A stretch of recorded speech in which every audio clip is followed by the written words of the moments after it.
What if everything you thought you knew about the origin of evil was wrong?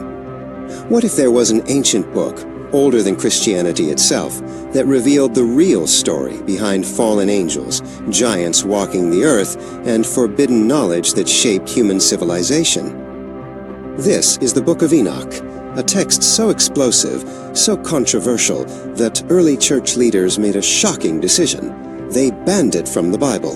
Yet here's the mind-blowing part. The New Testament quotes from it directly. The Apostle Jude references it by name. Early church fathers like Clement of Alexandria considered it genuine scripture. So why was this book erased from history? Why did church councils decide it was too dangerous for ordinary believers? And what secrets does it contain that were deemed too shocking for the masses? I'm about to take you on a journey through one of the most forbidden texts in human history. We'll explore tales of angels who abandoned heaven for human women, giants who terrorized the ancient world, and cosmic revelations that predate modern astronomy by thousands of years. But be warned, once you know what's in the Book of Enoch, you'll never read Genesis the same way again. Hit that subscribe button and ring the notification bell, because today we're diving deep into knowledge that was hidden for centuries. This is the story of Enoch, the man who walked with God and returned with secrets from heaven itself. Before we unlock the forbidden secrets, we need to understand who Enoch was. According to Genesis, Enoch was the great-grandfather of Noah. But here's what makes him extraordinary. The Bible says he walked with God, and that God took him without experiencing death. Think about that for a moment. In all of human history, only 2 people are recorded as being taken directly to heaven without dying, Enoch and Elijah. This wasn't just any ordinary man. Jewish tradition holds that Enoch was transformed into the archangel Metatron, becoming God's scribe in heaven. But the Book of Enoch claims to be Enoch's own account of what he witnessed during his heavenly journey, and what he describes will shake you to your core. We're talking about detailed accounts of angelic hierarchies, the architecture of heaven, and prophecies that span from the time of Noah to the end of the world. The book itself isn't just one text. It's actually a collection of 5 separate books written over several centuries. Scholars believe different sections were composed between 300 BCE and 100 CE.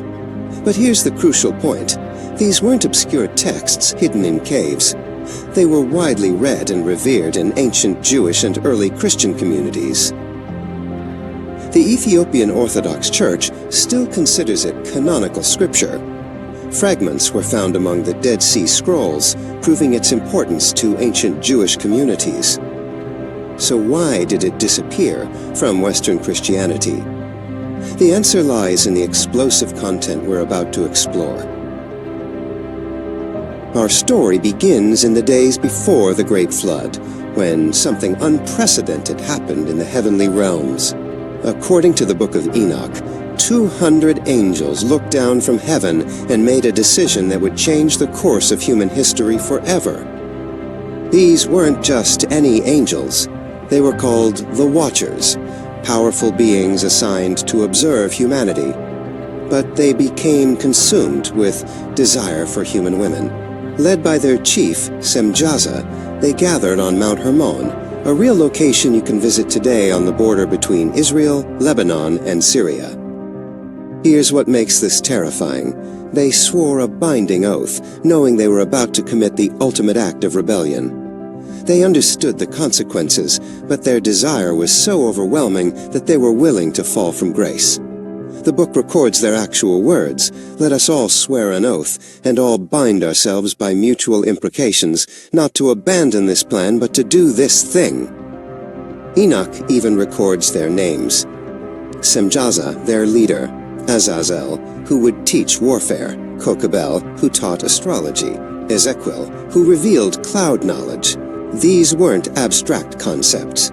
These were specific beings, with individual identities and specializations. The text describes how these mighty beings took physical form and descended to earth. They didn't just observe anymore. They participated. They took wives from among human women like Nama and began to father children. But these weren't ordinary children. They were something the world had never seen before.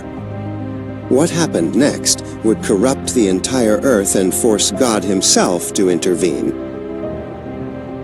Because the offspring of these unions weren't human, they were something far more terrifying. The children born from these unholy unions were called the Nephilim, a Hebrew word that literally means fallen ones, or those who cause others to fall.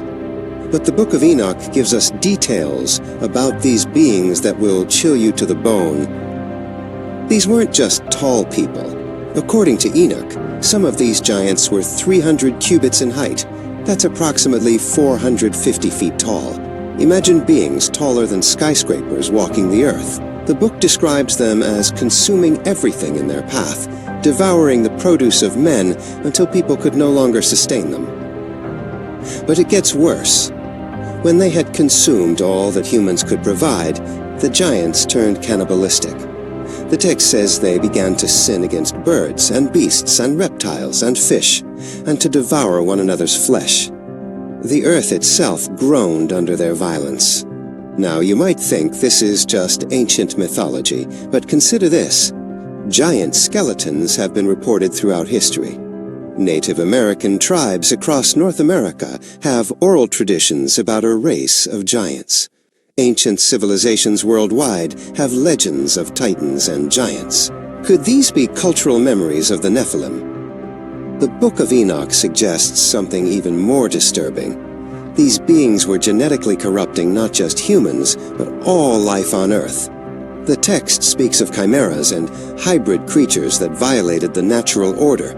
Some scholars believe this genetic corruption was the real reason for the flood, to cleanse the earth of these abominations.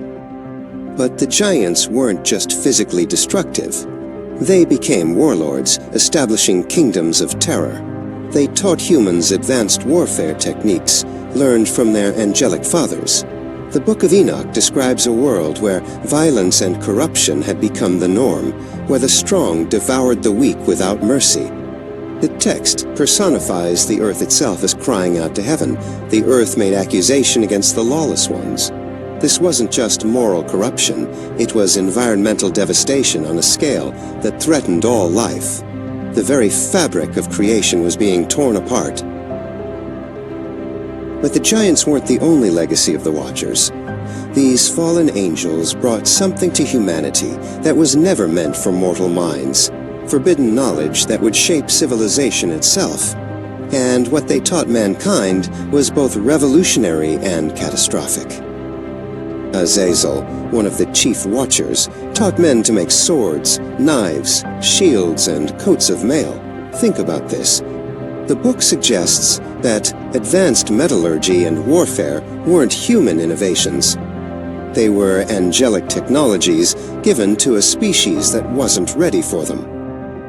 Imagine primitive humans suddenly having access to advanced weapons without the wisdom to use them responsibly. But it wasn't just warfare. The female watchers taught women the arts of makeup, jewelry, and seduction.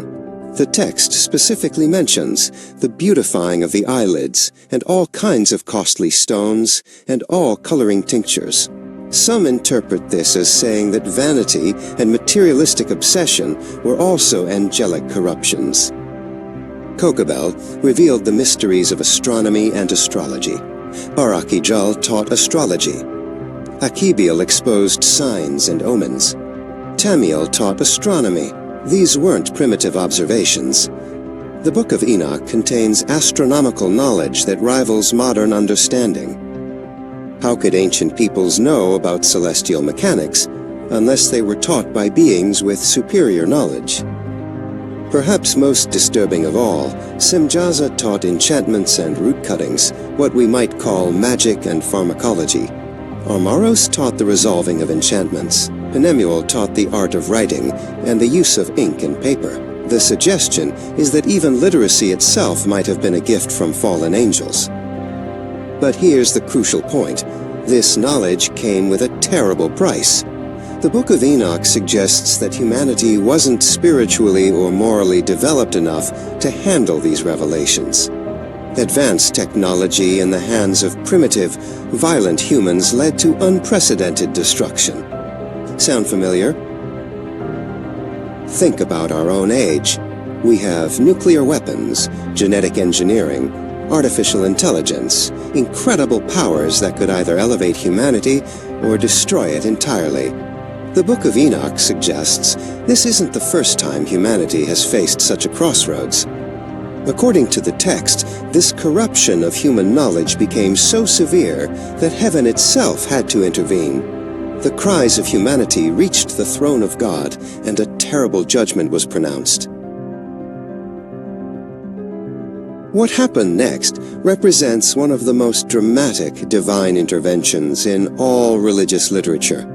According to the Book of Enoch, when the violence and corruption reached its peak, something unprecedented occurred in heaven. God called a council of his archangels. 4 specific archangels were summoned: Michael, the warrior, Gabriel, the messenger, Raphael, the healer, and Uriel, whose name means fire of God. Each was given a specific mission to cleanse the earth and punish the rebellion. What follows reads like a cosmic military operation. Uriel was sent to Noah with a warning: prepare for a flood that would destroy all life except what God would preserve. But this wasn't just about saving animals. According to Enoch, the flood was specifically designed to wash away the genetic corruption caused by the Nephilim and the forbidden knowledge taught by the Watchers. Raphael received perhaps the most terrifying assignment. He was commanded to bind Azazel hand and foot and cast him into a pit of sharp stones in the desert. The text describes Azazel being covered with darkness, remaining there until the day of judgment when he would be cast into the fire. This isn't temporary punishment. This is eternal imprisonment. Gabriel was sent to destroy the giants through civil war. The book describes how the archangel would cause the giants to turn against each other in brutal warfare until they destroyed themselves. Imagine these massive beings, trained in warfare by fallen angels, turning their skills against their own kind in a supernatural gladiatorial contest.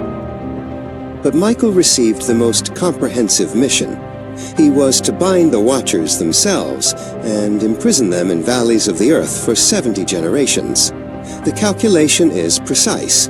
70 generations from the time of Enoch would bring us to approximately the time of Jesus Christ. Coincidence? The Book of Enoch suggests not. Here's where it gets really disturbing. According to the text, when the giants died, their spirits didn't go to the same place as human souls. Instead, they became the demons that would torment humanity throughout history. The book suggests that every evil spirit, every demon mentioned in later biblical texts, originated from these hybrid beings. But God had one more crucial task. Someone had to deliver this message of judgment to the Watchers themselves. And that messenger was Enoch. A human being was chosen to confront fallen angels with their doom. What happened when Enoch faced these cosmic rebels would change him forever. What happened to Enoch next defies human comprehension. This righteous man was taken on a journey through multiple levels of heaven, witnessing sights that no mortal was meant to see. His account reads like the most incredible science fiction, except it was written thousands of years before space travel was even imagined. Enoch describes ascending through 7 heavens, each more glorious and terrifying than the last. In the first heaven, he saw the angels who control weather, snow, ice, clouds, rain, and dew. He witnessed vast storehouses where different types of precipitation were kept, waiting for God's command to be released upon the earth. In the second heaven, he encountered something horrifying: fallen angels hanging in darkness, waiting for judgment. These weren't the Watchers who had descended to Earth, but other rebels who had been imprisoned in this cosmic dungeon. They begged Enoch to pray for them, but he was told their case was hopeless. The third heaven revealed paradise itself, a place of indescribable beauty with the tree of life at its center. But it also contained a place of torment for the wicked. Enoch saw both the ultimate reward for righteousness and the terrible punishment for evil existing side by side in eternity. But it was in the highest heaven that Enoch witnessed something that changed him forever. He describes a palace made entirely of crystal and fire, with walls like living flames. At its center sat a throne of such glory that he could barely look upon it.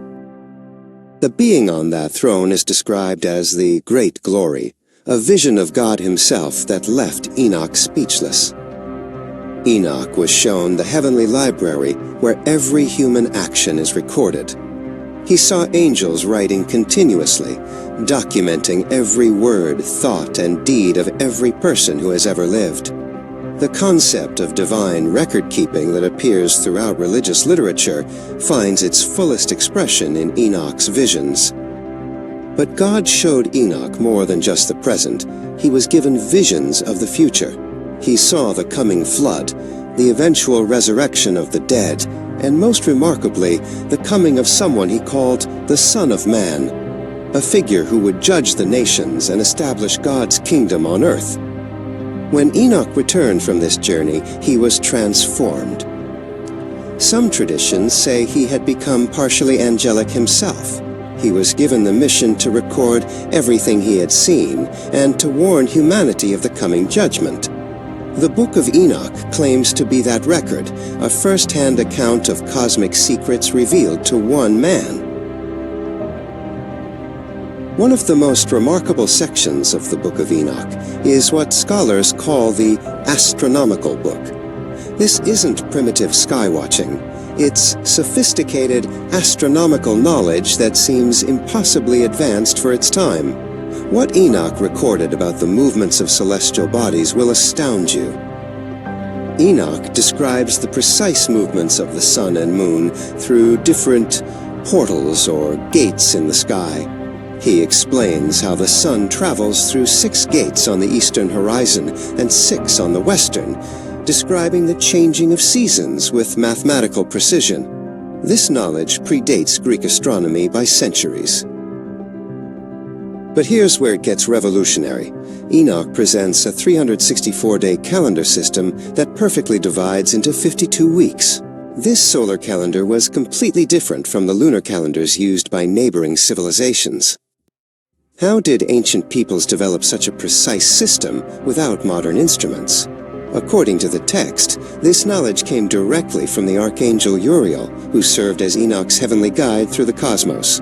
Uriel showed him the, quote, laws of the luminaries, the precise mathematical relationships governing celestial movements. This wasn't casual observation. It was advanced astrophysics delivered by an angelic instructor. Enoch describes specific constellations and their purposes in God's cosmic order. He explains how certain stars control seasons, weather patterns, and even human destiny.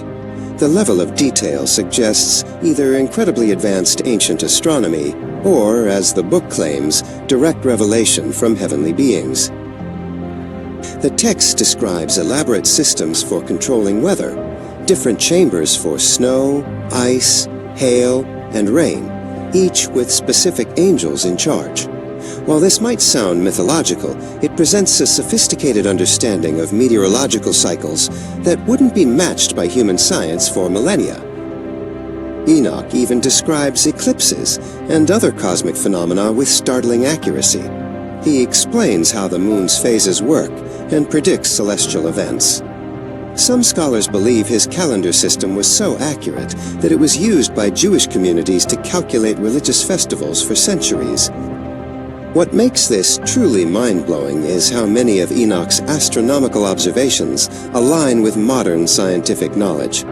His descriptions of cosmic mechanics, orbital patterns, and celestial hierarchies often match what we've only recently discovered through advanced telescopes and space exploration. But Enoch wasn't just shown the past and present. He was given prophetic dreams that revealed the entire future of human history. These dream visions present world history as an allegorical drama featuring animals, with each species representing different nations and peoples. The first major vision showed the coming flood in symbolic form. Enoch saw how wickedness would be washed away, but also how corruption would return. He witnessed Noah's family emerging from the ark to repopulate a cleansed world, but he also foresaw how sin would gradually creep back into human civilization.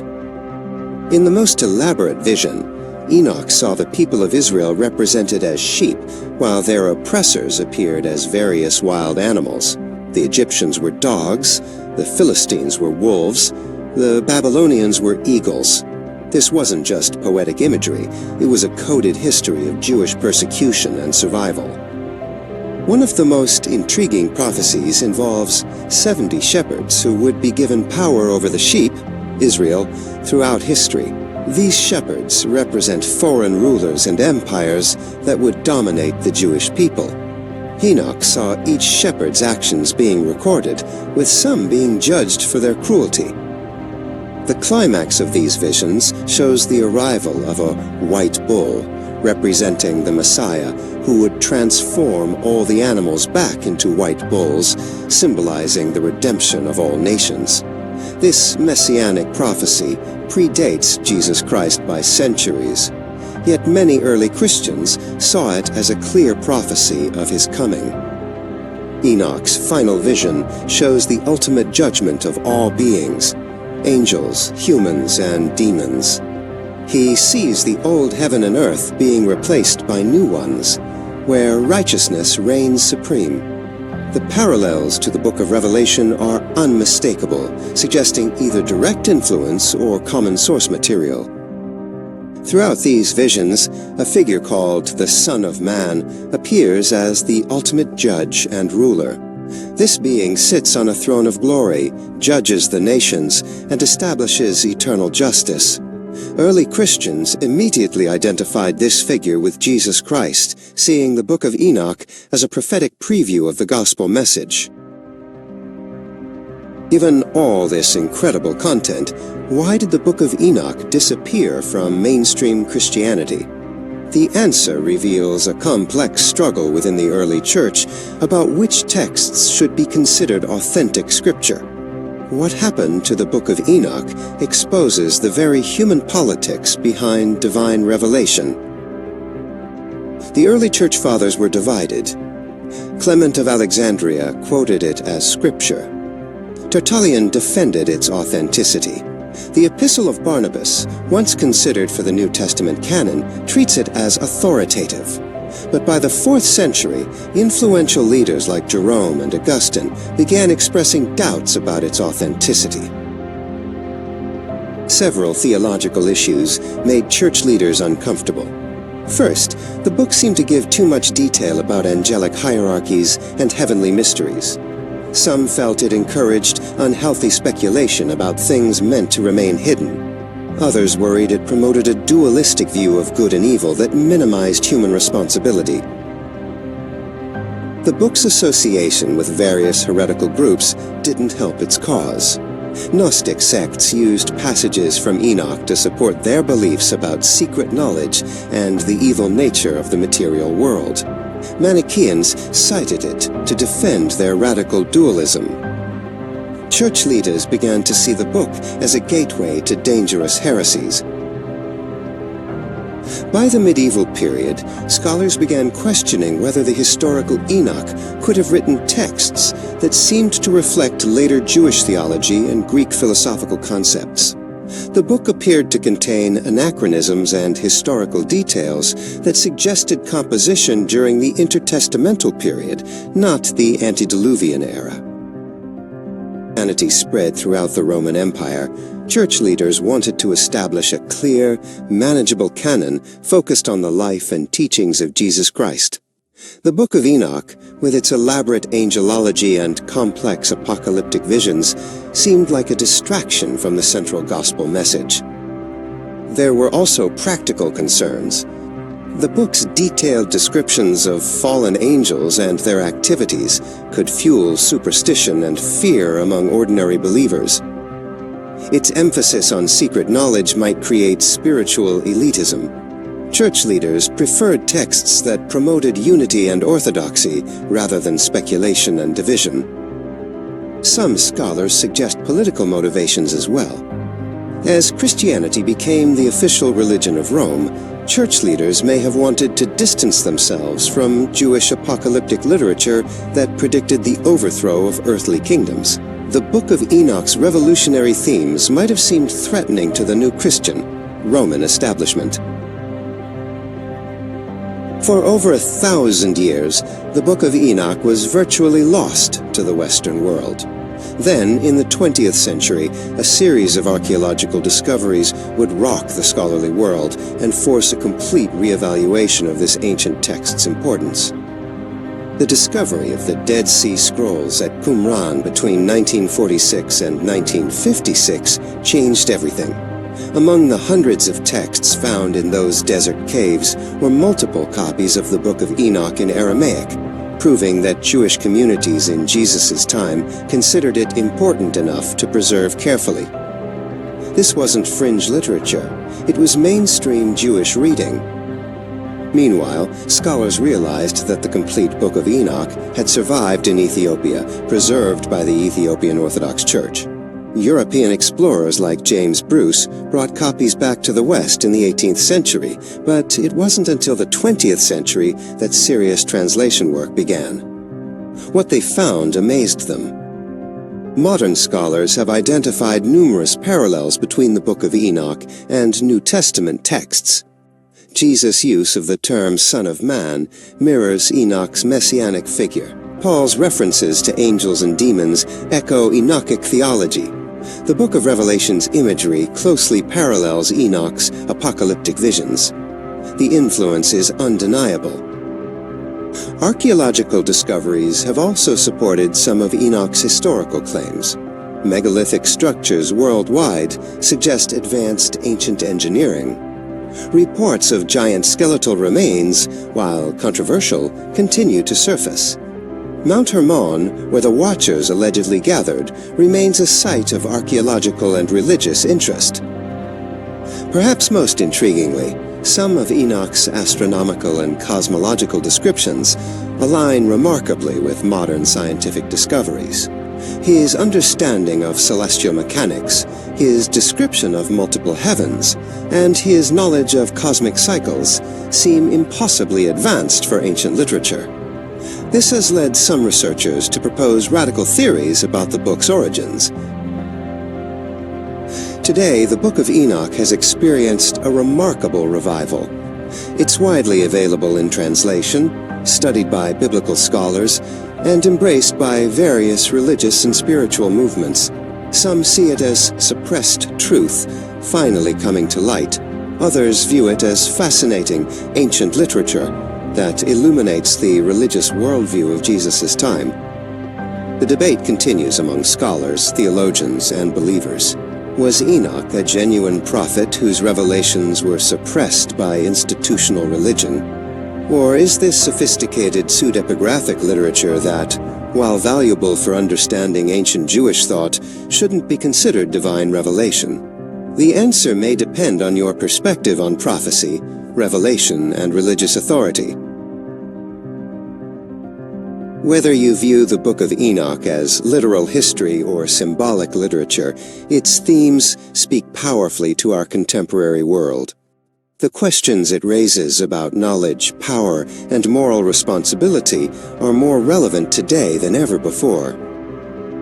Think about our current moment. We live in an age of unprecedented technological power: genetic engineering, artificial intelligence, nuclear weapons, biotechnology. Like the forbidden knowledge taught by the Watchers, these capabilities could either elevate humanity to new heights or destroy us entirely. The book's warning about knowledge without wisdom feels prophetic.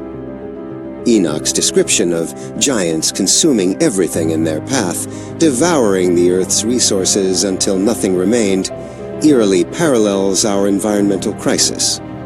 The book's portrayal of corruption spreading from the powerful to the powerless mirrors contemporary concerns about inequality and systemic injustice. The theme of genetic corruption and hybrid creatures resonates in our age of CRISPR gene editing and genetic modification. The book raises uncomfortable questions about the limits of human intervention in natural processes. Are we playing with forces beyond our understanding, just as the Watchers did when they violated the boundaries between heaven and earth? Even the concept of forbidden knowledge takes on new meaning in our digital age. Information spreads instantly across the globe, but so do misinformation, conspiracy theories, and dangerous ideologies. The book's warning that knowledge can corrupt as easily as it can enlighten feels remarkably contemporary. The book's exclusion from the biblical canon also raises important questions about religious authority and the formation of orthodoxy. Who decides which texts are sacred? What political and theological factors influence these decisions? In an age of religious pluralism and individual spiritual seeking, many people are revisiting texts that were once considered forbidden or heretical. But perhaps most importantly, the Book of Enoch offers hope. Despite its dark themes of corruption and judgment, it ultimately promises that justice will prevail, that evil will be punished, and that the righteous will be vindicated. In a world that often seems chaotic and unjust, this message of ultimate cosmic justice resonates powerfully. Even after decades of modern scholarship, the Book of Enoch continues to pose fascinating mysteries that challenge our understanding of ancient literature, religious history, and human knowledge itself. The dating of the various sections remains hotly debated. While most scholars place the composition between 300 BCE and 100 CE, some argue for much earlier dates. The astronomical sections, in particular, contain knowledge that seems anachronistic for their supposed time period. How did ancient authors acquire such sophisticated understanding of celestial mechanics? The book's themes appear in cultures worldwide with no apparent connection to Jewish literature. Stories of sky gods mating with human women, giant offspring terrorizing the earth, and great floods cleansing corruption appear independently in Mesopotamian, Greek, Hindu, and Native American traditions. Is this evidence of shared human mythology or memories of actual historical events? Reports of giant skeletal remains continue to surface worldwide, though mainstream archaeology remains skeptical. Ancient megalithic structures seem to require engineering capabilities that challenge our assumptions about prehistoric human societies. While these findings don't prove the literal truth of Enoch's account, they do suggest our understanding of ancient history may be incomplete. The fact that this text survived at all is remarkable. Banned by mainstream Christianity, persecuted by various authorities, yet preserved by Ethiopian Christianity and rediscovered in the Judean desert after nearly 2 millennia. Some see divine providence in its preservation, others attribute it to historical accident. The truth may be unknowable. The book's influence extends far beyond religious circles. It has inspired science fiction writers, fantasy authors, and conspiracy theorists. Its themes appear in works from Dante's Inferno to modern superhero comics. The image of fallen angels corrupting humanity with forbidden technology has become a fundamental archetype in Western culture. Contemporary interpretations range from the strictly historical to the wildly speculative. Some scholars view it as valuable insight into Second Temple Judaism. Others see encoded ancient astronomy or suppressed spiritual wisdom. Still others interpret it through the lens of ancient astronaut theories or conspiracy literature. Each perspective reveals different aspects of this complex text. So what are we to make of the Book of Enoch? Is it authentic prophecy suppressed by institutional religion? Ancient science fiction that happened to get some things right? or sophisticated theological literature that addresses timeless human concerns about knowledge, power, and divine justice? Perhaps the answer isn't either or, but both/and. The book functions on multiple levels, as ancient literature, as religious text, as historical document, and as prophetic warning. Its power lies not in proving any single interpretation correct, but in forcing us to grapple with fundamental questions about reality, morality, and human destiny. What we can say with certainty is that the Book of Enoch shaped Jewish and early Christian thought in profound ways. It influenced how ancient peoples understood angels, demons, judgment, and redemption. Its fingerprints are all over the New Testament, even if church authorities later deemed it too dangerous for ordinary believers. Today, for the first time in over a millennium, ordinary people can read this forbidden text for themselves. We don't have to rely on church authorities to decide what spiritual literature we can access. We can examine the evidence, study the arguments, and reach our own conclusions about its value and authenticity. But I want to know what you think. After learning about the Watchers, the Nephilim, Enoch's heavenly journey, and the book's controversial history, how do you interpret this ancient text? Do you believe it contains suppressed truth about humanity's origins? Or do you see it as valuable mythology that shouldn't be taken literally? Drop your thoughts in the comments below. Are you convinced by the astronomical knowledge it contains? Do the parallels with modern technology concern you? Do you think early church leaders made the right decision in excluding it from the Bible? Let's have a respectful discussion about these profound questions. If you found this exploration fascinating, you'll want to check out our other videos on forbidden biblical texts. The Book of Enoch reminds us that history is written by the victors, but truth has a way of surviving even when it's buried. Whether you see it as divine revelation or human imagination, it challenges us to think more deeply about the nature of knowledge, the consequences of our choices, and the ultimate destiny of humanity. Until next time, keep questioning, keep learning, and remember, sometimes the most important truths are hidden in the texts they didn't want you to read. Thanks for joining me on this journey through forbidden knowledge. If you're hungry for more hidden truths, check out these related videos, and don't forget to subscribe for weekly explorations of humanity's most mysterious texts and suppressed histories. If history leaves you curious and craving more, don't forget to like, subscribe, and turn on notifications. Join us on the journey through time, one forgotten echo at a time.